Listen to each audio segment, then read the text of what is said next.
শীতের দিনগুলো এত ছোট হয়, মনে হয় সকাল হলেই কয়েক ঘন্টা পরেই বিকাল হয়। আর এদিকে সকালে তো ঘুম থেকে ওঠা অনেক কষ্টের। তাড়াহুড়ো করে আজকে একটু ব্রেকফাস্টটা করা লাগলো।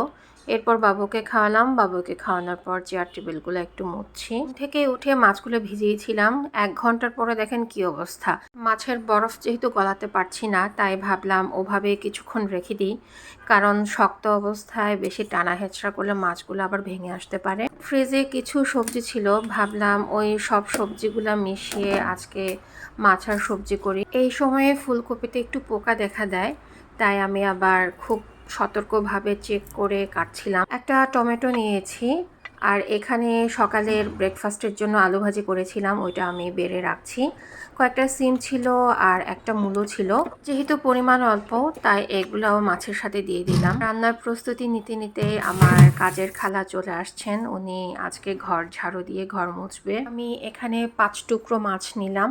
মাছগুলো আমি ভালোভাবে ধুয়ে মশলার মধ্যে কষিয়ে নিব। আজকাল এত ভুলোমনা হয়েছে, সকালে ঘুম থেকে উঠে আদা রসুনের যে পেস্টটা, ওইটা আমার বের করার একদম মনে ছিল না, তাই কোনো রকম চামচ দিয়ে একটু গুটাগুটি করে যা পেয়েছি ওইটাই দিয়ে দিয়েছি। মশলার মধ্যে নিয়েছি জিরা, ধনিয়া, হলুদ, লবণ আর মরিচের গুঁড়া। আর এই তো আমি রান্না করতে করতে খালার ঘর মোছা প্রায় শেষের দিকে। এখন আর আগের মতো মাছ ভেজে রান্না করি না, কারণ এতে করে বেশি তেলটা খাওয়া হয়।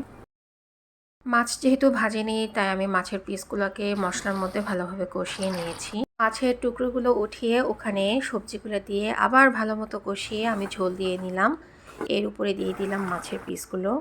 এর ফাঁকে আমি আরেকটা কাজ করে নিয়েছি। কয়েক টুকরো মাছ আমি লবণ আর হলুদ মেখে বক্সের মধ্যে রেখে দিয়েছি।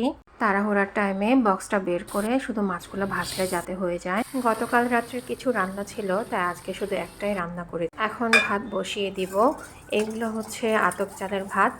আতপ চালে পানির পরিমাণটা ঠিক রাখা লাগে, কারণ বেশি পানি দিলে আবার একবারে নরম হয়ে পায়েসের মতো হয়ে। আমি যেহেতু খুব একটা শক্ত ভাত খেতে পারি না, সেজন্য আমি পানির পরিমাণটা অল্প একটু বেশি দিয়েছি, যাতে ভাতগুলো একটু নরম থাকে। এখন আমি দুপুরের খাবারটা খাবো। প্রথমে দেখিয়েছি ওটা মূলা শুটকির তরকারি, আর এটা হচ্ছে ছুরি শুটকির ঝোল। মূলা শুটকিতে মূলত 3 প্রকার শুটকি আছে: মূলা, বরবটি আর হচ্ছে বাঁশকরলের শুটকি।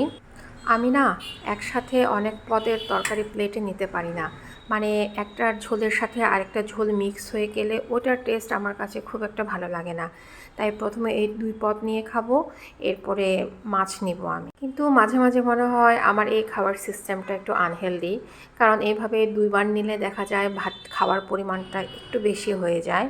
তো আমি অনেকগুলো সবজি নিয়েছি। মাছ নিয়েছি 1 টুকরো, এখানে মূলা নিয়েছি, সিম নিয়েছি, ফুলকপি নিয়েছি। অনেক সবজি, লিটারালি অনেক সবজি খেয়েছি আমি। আজকে এখানেই শেষ করছি। সবাই ভালো থাকুন, সুস্থ থাকুন। Thank you.